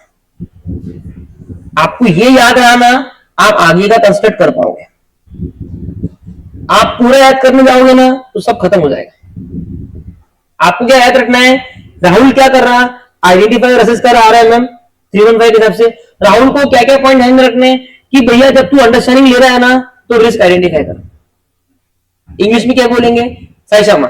इंग्लिश में क्या बोलेंगे? Identify the risk throughout the process of obtaining understanding of entity, its environment and relevant control. Assess the identified risk. जो स्टेप नंबर 1 में किया था, to ensure whether they relate to FS as a whole or they affect many assertions. खत्म बात। अपनी English बनाओ ना, ठीक है। चलो आइडेंटिफाई कर लिया, असेस भी कर लिया। अब सुनो, रिलेट करो जो रिस्क तुमने आइडेंटिफाई किए थे to what can go wrong at the assertion level, कि असर्शन लेवल पे क्या। तो मुझे आरएस सर का लाइव सेशन है, दोनों बैच जनवरी बैच में नहीं इंटरेक्ट तो अपनी क्लासेस करोगे ना, 2 बजे सबका दोनों बैच, ठीक है।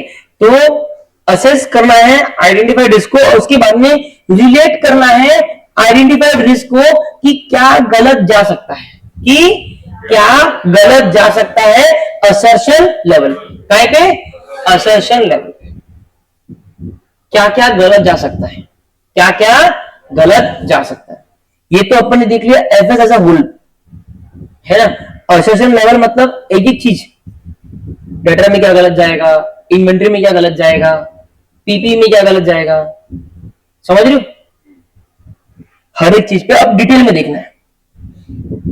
उसके बाद में लास्ट कंसीडर, अभी तक क्या देखा? आइडेंटिफाई करना है, जो आइडेंटिफाइड है उसको असेस करना है कि वो एफएस एज अ होल पे कितना रिलेट करते हैं। और तीसरा जो आइडेंटिफाइड है उनको देखना है कि असर्शन लेवल पे क्या क्या गलत जा सकता है because of this risk, assertion level पे। दूसरा कौन सा था? एफएस लेवल पे, ठीक है। चौथा consider the livelihood of misstatement. क्या कंसीडर करना है? एंड मतलब अब ये रिस्क है क्या? रिस्क का मतलब मिसस्टेटमेंट है क्या? क्या रिस्क का मतलब मिसस्टेटमेंट है क्या? नहीं, मिसस्टेटमेंट का मतलब है फ्रॉड या एरर। रिस्क का मतलब है कि वो फ्रॉड या एरर हो सकता कि नहीं हो सकता। समझा? क्लियर है ना? तो बोलता है अभी तुमने 3 पॉइंट में रिस्क देख लिए, 3 पॉइंट में तुमने क्या किया? अंडरस्टैंडिंग किया, रिस्क आइडेंटिफाई किया और वो रिस्क को असेस किया एफएस लेवल पे, वो रिस्क को असेस किया असर्शन लेवल पे, ठीक है। अब तुम्हारा रिस्क वाला पार्ट हो गया। अब देखो कि ये रिस्क के कारण कितनी लाइकलीहुड है कि एक मिसस्टेटमेंट हो जाए, कितनी लाइकलीहुड है कि एक मिसस्टेटमेंट हो जाए, and whether the potential misstatement. Potential misstatement क्यों बोल रहा है? क्योंकि वो हो सकता है। अभी तक हमने मिसस्टेटमेंट डिटेक्ट किया क्या? We are at RAP. RAP is all about ये होगा वो होगा वो, करेक्ट ना? तो आपको देखना है, आपने 3 चीजें रिस्क के बारे में देखी, आपने आइडेंटिफाई किया, आपने असेस किया एफएस लेवल पे और असर्शन लेवल पे। आपको देखना है कि कितनी लाइकलीहुड है कि एक मिसस्टेटमेंट होगा, नंबर 1। और अगर होगा तो जो ये पोटेंशियल मिसस्टेटमेंट है, जो ये पोटेंशियल मिसस्टेटमेंट है वो कितनी मैग्नीट्यूड का रहेगा कि वो मटेरियल कहलाएगा, कि वो कितने मैग्नीट्यूड का रहेगा कि उस पोटेंशियल मिसस्टेटमेंट को आप मटेरियल मिसस्टेटमेंट बोल सकते हो क्या? और तब कंक्लूड होता है रिस्क ऑफ मटेरियल मिसस्टेटमेंट। समझा? ठीक है, तो अगर कभी क्वेश्चन में आया कि आप आइडेंटिफाई एंड असेस कर रहे ROMM, बताइए क्या कंसीडर करोगे? सिंपल है, 3 पॉइंट रिस्क के है, 1 पॉइंट मिसस्टेटमेंट का है, और रिस्क समझने के बाद में ही हम मिसस्टेटमेंट समझ पाएंगे। तो पहले हमें आइडेंटिफाई करना है रिस्क, ठीक है, through out the process of understanding. ठीक है, लिखो, एरो बनाओ 4।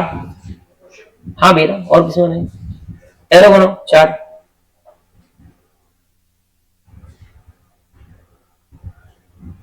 लेफ्ट वाले एरो में लिखो आइडेंटिफाई द रिस्क, लिख दिया। सेकंड नंबर के एरो में लिखो assess the identified risk,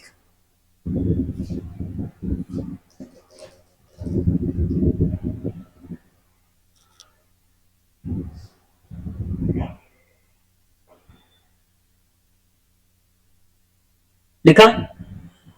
third वाले में लिखो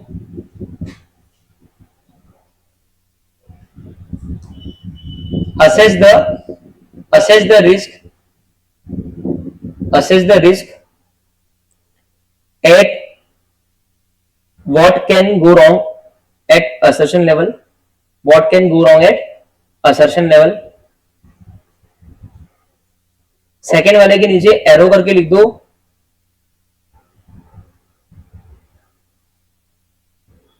relate to FS as a whole, relate to FS as a whole,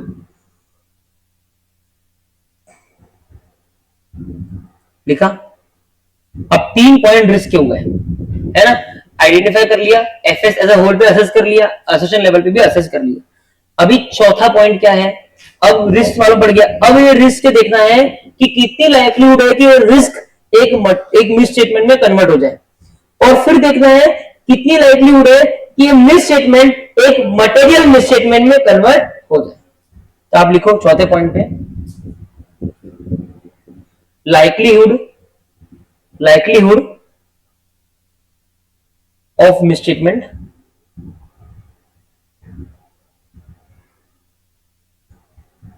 and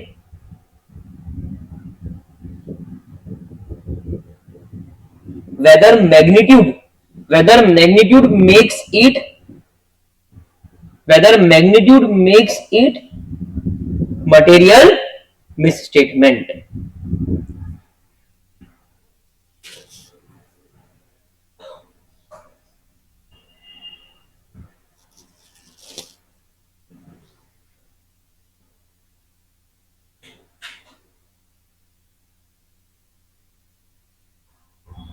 हो गया? सबको समझ में आया क्वेश्चन? पहला क्वेश्चन मेरा है कि आपको क्वेश्चन समझ में आएगा? हाँ, क्वेश्चन सिंपल है, आइडेंटिफाई और असेस कर रहे हैं हम, बताइए मैं क्या क्या पॉइंट्स कंसीडर करूंगा। ठीक है, फिर दूसरा क्वेश्चन मेरा है कि आपको आंसर समझ में आएगा। ठीक है, आंसर में सिंपल है, क्वेश्चन में आंसर है कि आप रिस्क आइडेंटिफाई कर रहे हो, तो आपको उसको तोड़ना है, रिस्क और मिसस्टेटमेंट। पहले 3 पॉइंट रिस्क के हैं और 1 पॉइंट मिसस्टेटमेंट का है। ठीक है, रिस्क आइडेंटिफाई करेंगे, उसको असेस करेंगे एफएस पे और असर्शन लेवल पे। ठीक है, और उसके अलावा हम देखेंगे कि लाइक्लीहुड कितनी है मिसस्टेटमेंट होने की उस रिस्क के कारण, और अल्टीमेटली देखेंगे कि वो मिसस्टेटमेंट क्या मैग्नीट्यूड का होगा कि इसको मटेरियल मिसस्टेटमेंट बोल दें। अब आ जाओ आरएपी, रिस्क असेसमेंट प्रोसीजर्स। अब हम लोग डिटेल में अंदर घुसने वाले हैं। ठीक है, तैयार रहना। अब ये प्रोसीजर क्या है, नाम देखो, रिस्क को असेस करने का प्रोसीजर। ठीक है, तो मैं अगर इसको और डिटेल में बोलूं ना, तो आपने आइडेंटिफाई कर लिया, अब ये जो असेस वाला पार्ट है ना, इसको आरएपी बोलेंगे, बराबर है ना? पूरा आरएपी का क्रक्स ये है, करेक्ट है? अब सुनो क्या क्या आरएपी में होता है, what is included in the risk assessment procedures. देखो, पहला इंक्वायरीज, पहला क्या है? ठीक है, inquiries of management and of others within the entity. Inquiries of management and others within the entity, मतलब इंटरनल इंक्वायरी, मैनेजमेंट मतलब ऊपर के लोगों से, अदर मतलब नीचे के एम्प्लॉय से। ठीक है, क्या करेंगे? Inquiry. Who in the auditor's judgment may have information that is likely to assist in identifying ROMM due to fraud और एरर। और आप इंक्वायरी से किसी से भी कर लोगे क्या? आप वो चौकीदार से पूछ रहे हो, अरे इनके कितनी इन्वेंट्री, अरे तो क्या अक्ल है, तू गुटखा खा रहा है? अरे मतलब आप इंक्वायरी किससे करोगे?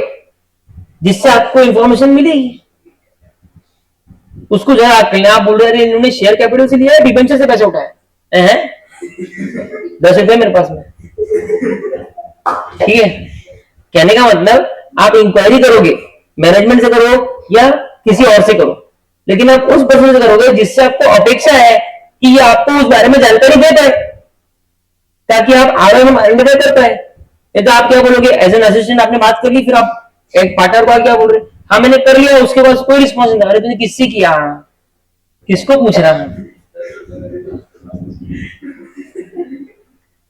Inquiries of management and of others within the entity and of others within the entity who in the auditor judgment may have information, ठीक है।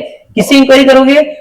जिनसे ऑडिटर का जजमेंट जिस पे है, who in the auditor judgment, जो ऑडिटर के हिसाब से, जजमेंट मतलब ऑडिटर के हिसाब से जिसके पास में इंफॉर्मेशन हो सकती है, who in the auditor judgment may have information that is likely to assist, ऐसी इंफॉर्मेशन जो आपको असिस्ट करेगी कहीं में ROMM आइडेंटिफाई करने में। समझ में आया? पक्का पक्का समझ में आया? तो पहला पार्ट है RAP का। RAP में क्या क्या होता है? RAP में क्या क्या होता है? पहला होता है इंक्वायरी, और ये अपन डे 1 से बोल रहे ना, इंक्वायरी, ऑब्जर्वेशन, इंस्पेक्शन, यही प्रोसीजर्स है। और मैंने आपको सिखाया भी चैप्टर नंबर 2 में, AP as RAP, OP as RAP, और मैंने क्या बोला था कि प्रोसीजर सेम ही होते हैं। वो प्रोसीजर अगर RAP के स्टेज पे लगे तो उसको क्या बोलेंगे? RAP। और वही प्रोसीजर अगर FAP के स्टेज पे लगे तो क्या बोलेंगे? FAP। यही आपको चैप्टर 4 में मिलने वाले हैं, इनको याद रखना, ये फिर मिलेंगे। तब वो कैसे लग रहे हैं? As a FAP। अभी कैसा लग रहा है? एज अ, सिंपल है ना। और अपन CRD में देखते ना, पहले वो इंक्वायरी करता इनिशियली, फिर 2000 लोगों को अंदर लेता, फिर उनसे वापस इंक्वायरी करता, है ना। थर्ड डिग्री वाले होता ना, इंक्वायरी होती वो भी। तो दोनों प्रोसेस सेम है, द स्टेज इज डिफरेंट। वो पहले इसमें जाके मार के उसकी इंक्वायरी कर, चलता क्या? पहले आप अच्छे से पूछोगे, समझोगे, फिर सस्पेक्ट्स को अंदर लोगे, फिर मारोगे, ठीक है। अब दूसरा है एनालिटिकल प्रोसीजर। क्या है ये? बहुत क्रिटिकल है। RAP के स्टेज में प्रैक्टिकल वर्ल्ड में ये लगता है, इंक्वायरी वगैरह नहीं होती। प्रैक्टिकल वर्ल्ड में सिर्फ ये लगता है, और ये अकेला इतना पावरफुल है कि बाकी सारे प्रोसीजर इसके सामने चने के बराबर है। Future of auditing is AP, analytical procedures, less time consuming and highest data, ठीक है। तीसरा है ऑब्जर्वेशन और इंस्पेक्शन, है ना। अभी तुम अगर समझो इंटरनल कंट्रोल कैमरा वाला चेक करे, तुम ऑब्जर्व करते ना कि वायर बराबर है नहीं है ना। फिर अपन इंस्पेक्शन करते उसका, फिर अपन उसकी फुटेज देखते, सब कुछ कवर हो रहा नहीं हो रहा, फिर अपन लाइट बंद करके देखेंगे लाइट की बिना कैसे कैप्चर कर रहा, सब चीजें देखते हैं ना अपन, ठीक है। आपको ऑब्जर्वेशन और इंस्पेक्शन समझ में आया? 4 चीजें जो RAP में है ना। ये चारों चीजों पे अभी डिटेल डिस्कशन होने वाला है, क्लियर है? ठीक है, ओके। अब देखो यहां लो, सबसे पहला आज अपन, ठीक है, आज अपन inquiries of management and others within the entity, ये वाला पार्ट खत्म करेंगे जो एकदम इजी है, ठीक है। और एनालिटिकल प्रोसीजर से कर करेंगे, ठीक है। Are you with me? Another question coming your way, ठीक है। अभी तक हमने सिर्फ इतना देखा, 3 तरह के रिस्क देखे, ठीक है। उस पर क्वेश्चन आ सकता है, control risk, detection risk and inherent risk, ठीक है। फिर हमने देखा कि नॉर्मल ऑडिट रिस्क जो है that is basically auditor is giving a faulty opinion, ठीक है। और ऑडिट रिस्क क्या है? ROMM multiplied by detection. तो ROMM अगर ज्यादा है तो एटलीस्ट डिटेक्शन रिस्क कम रखो, अगर दोनों ज्यादा है तो ऑडिट रिस्क भी बहुत ज्यादा है, क्लियर है? ठीक है। फिर हम आए 315 पे। 315 में हमने सिर्फ एक क्वेश्चन पढ़ा कि अगर आप आइडेंटिफाई और असेस कर रहे हो ROMM as per SA 315 through understanding of the entity, तो बताइए क्या क्या पॉइंट्स कंसीडर करोगे? तो हमने बोला हम रिस्क कंसीडर करेंगे और मिस स्टेटमेंट कंसीडर करेंगे। Identify the risk, assess the risk and miss statement. Risk से क्या निकल रहा है, क्या वो मैग्नीट्यूड का है जो मटेरियल कहला जाए। डन। अब हम लोग आ रहे हैं RAP लगाने में।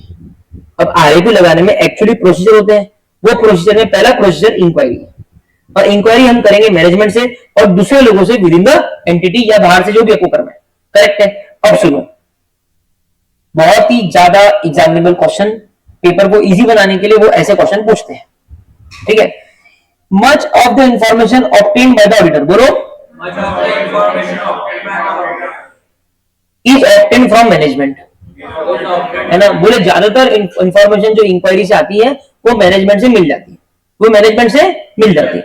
लेकिन however the auditor may also obtain information through inquiries of others within the entity, है ना।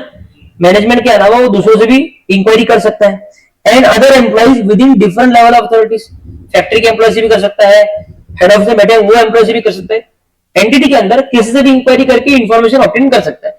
लेकिन बोले ज्यादातर इंफॉर्मेशन मैनेजमेंट से मिल जाती है। क्लियर है। आगे आते हैं। अब देखो,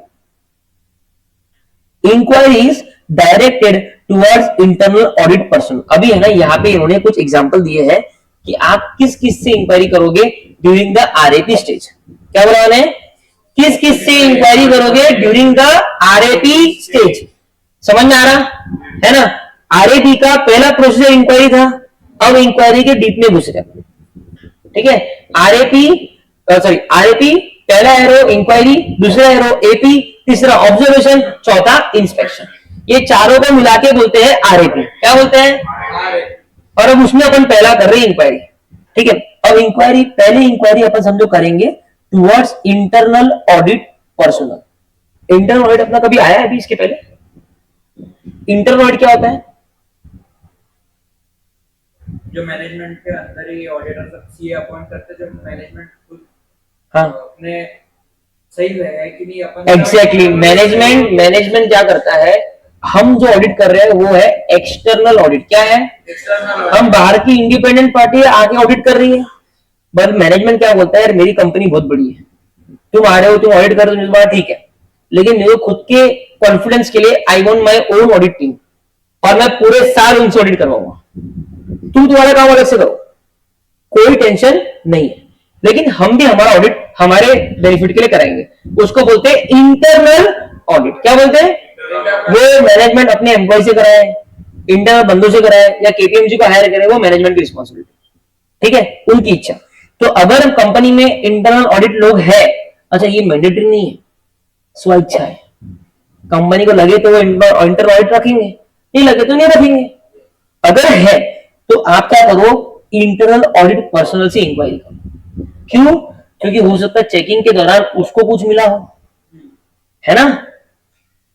may provide information about the internal control and whether management has satisfactorily responded to the findings from those procedures।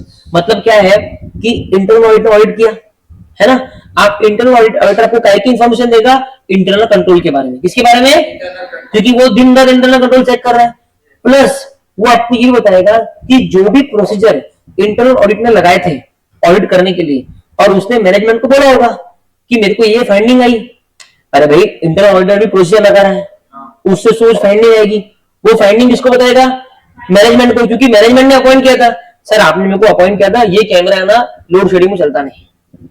अब मैनेजमेंट क्या है, दो रिस्पॉन्स करेगा, एक कि बस मैं अभी के भी चेंज कर देता हूँ, उसने आया यहाँ पे बैकअप लगा दिया, दूसरा हाँ ठीक है देख लेंगे, उसको इग्नोर कर दिया, है ना।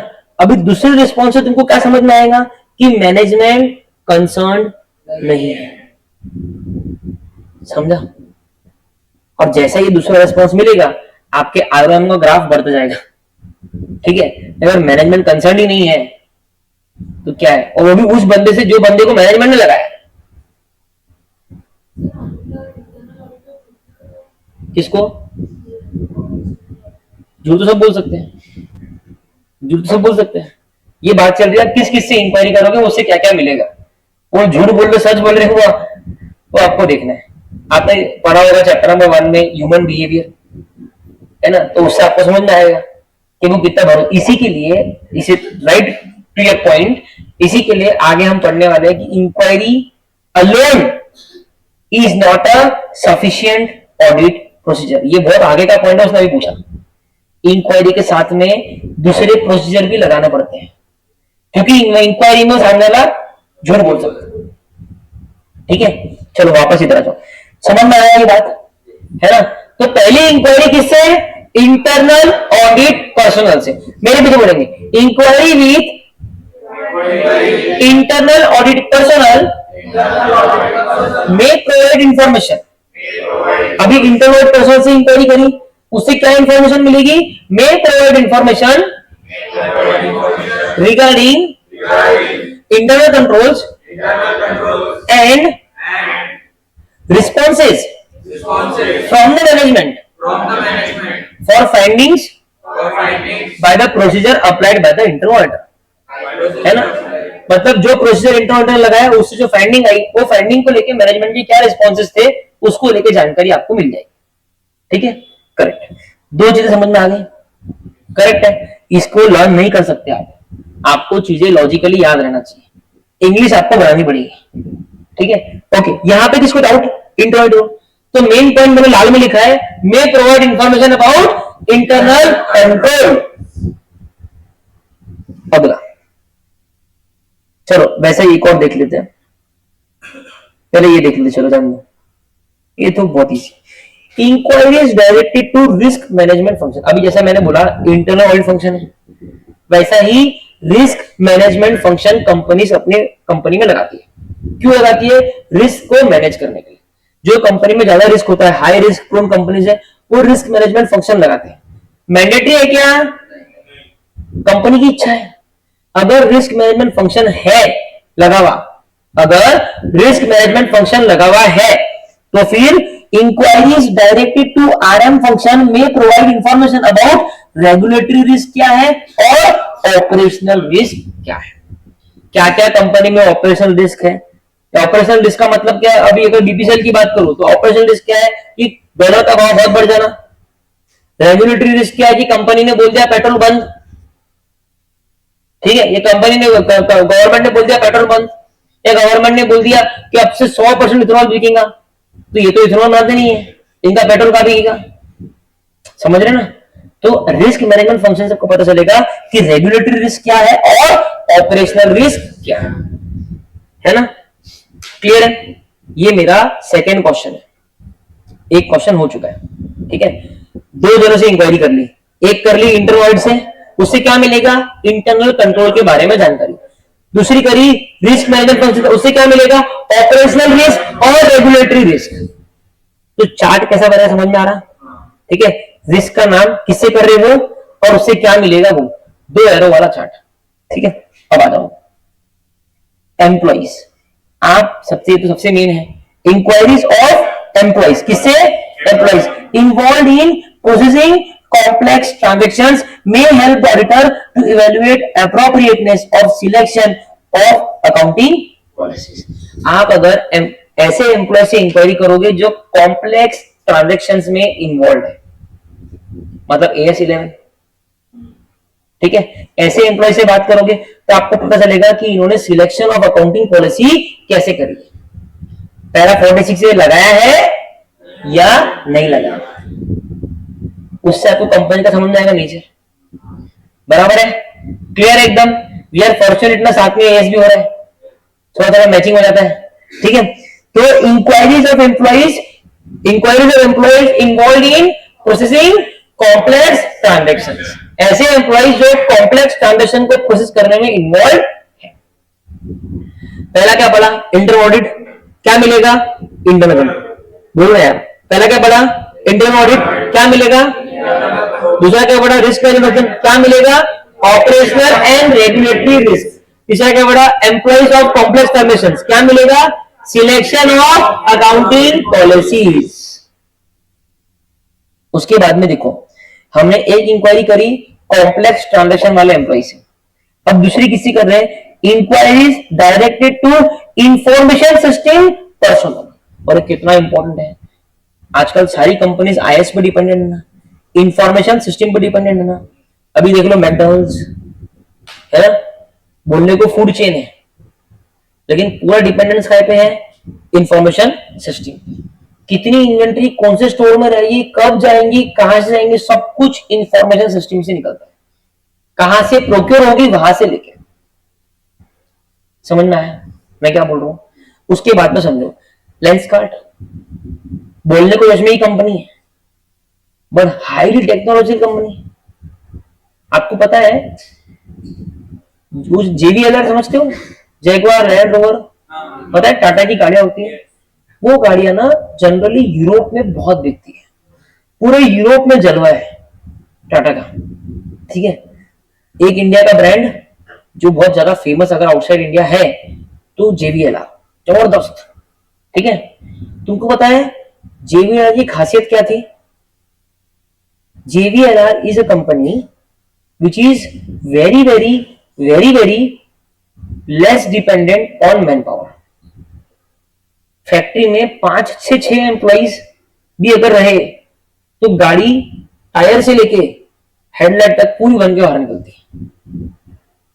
वो पूरी की पूरी कंपनी इंफॉर्मेशन सिस्टम पे डिपेंडेंट थी।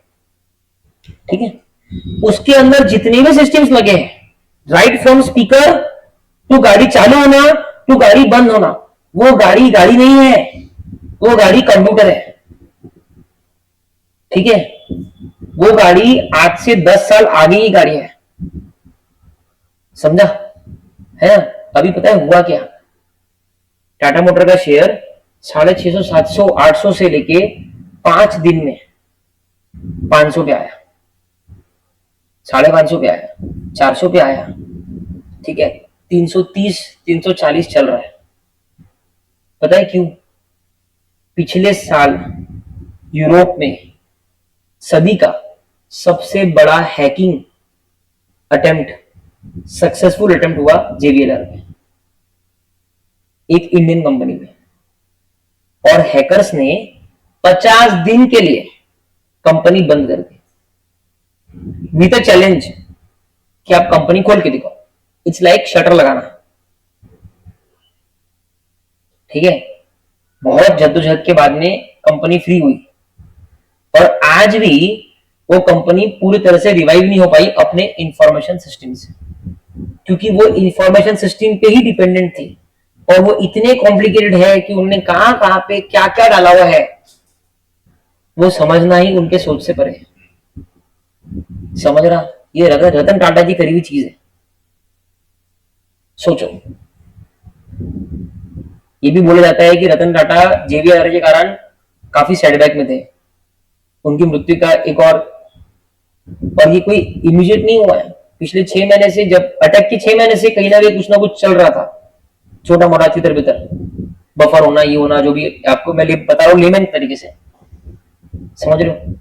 तो वो कंपनी पूरी, आज उस कंपनी को एक चीज की समझ है, और उसमें यूरोपियन गवर्नमेंट ने JVLR को सब्सिडी दी to compensate for the losses. We are very ashamed कि हमारे धरती पे इतना बड़ा अटैक हुआ। It's not like ballistic missile छोड़ दी, उससे बड़ा अटैक है। ठीक है, तो ये पावर है इंफॉर्मेशन सिस्टम का। Inquiries directed to information system personnel में provide information about system changes. इनसे क्या इंफॉर्मेशन मिलेगी कि सिस्टम में क्या चेंज हुआ है। अरे तू तेरा पासवर्ड चेंज कर रही है, that is system change. System और कंट्रोल फेलियर्स, ये सब की जानकारी मिलेगी अपने को IS पर्सनल से। ये 4 तरह के अपन ने अभी इंक्वायरी देखी। ठीक है, ये इंक्वायरी आप पढ़ के आओगे, अभी ब्रेक में पढ़ लेना, ये इंक्वायरी ब्रेक में पढ़ लेना। ठीक है, कल छोटा मोटा ब्रीफ दूंगा, ये छोटे छोटे कुछ भी नहीं। ठीक है, ये दोनों तुम पढ़ लेना। ऐसे 6 इंक्वायरी है। कल 2 मिनट में ये आंसर रिवाइज करेंगे, नेक्स्ट आंसर की तरफ जाएंगे। कल आने के पहले चाहे कितनी भी टेस्ट हो, चाहे कुछ भी हो, कल मतलब परसों, चाहे कितनी भी टेस्ट हो, कुछ भी हो, आप कंट्रोल रिस्क, डिटेक्शन रिस्क, ठीक है, ये पूरा अच्छे से लर्न करके आओगे, और आप एक आंसर का SNW करके आओगे, और वो आंसर का नाम है आपका identification and assessment of ROMM। करते वक्त क्या क्या पॉइंट्स कंसीडर करना है, वो पूरे आंसर का आप SNW करके आओगे। अपनी मर्जी का जो रिस्क आपको याद होने में डिफिकल्ट जा रहा है, उस रिस्क का SNW करके आओगे। ये 2 आपके SNW होमवर्क है। ठीक है, एक जनवरी वाला ग्रुप पे डाल दो, एक मई वाला ग्रुप पे डाल दो। ठीक है, उसके बाद में ये इंक्वायरी का जो आंसर है, ये पूरा पढ़ के लर्न करके आना। ठीक है, ये मैं लिखूंगा एज अ राइटिंग टेस्ट। ठीक है, and then we are going to proceed. ठीक है, अपने को शांति से करना है, ये चैप्टर का कोई भय नहीं है। लेकिन साथ साथ में लर्न करते रहो, इतना रिक्वेस्ट है, ठीक है। फटाफट जल्दी से वो ओपन करो। कौन सा क्वेश्चन थे, ये लिखो, एडवांटेजेस ऑफ प्रोग्राम, जल्दी से, जिसको नहीं लिखना है वो रिवाइज करो। एडवांटेजेस ऑफ प्रोग्राम मैंने बोला था, मेरे को याद है,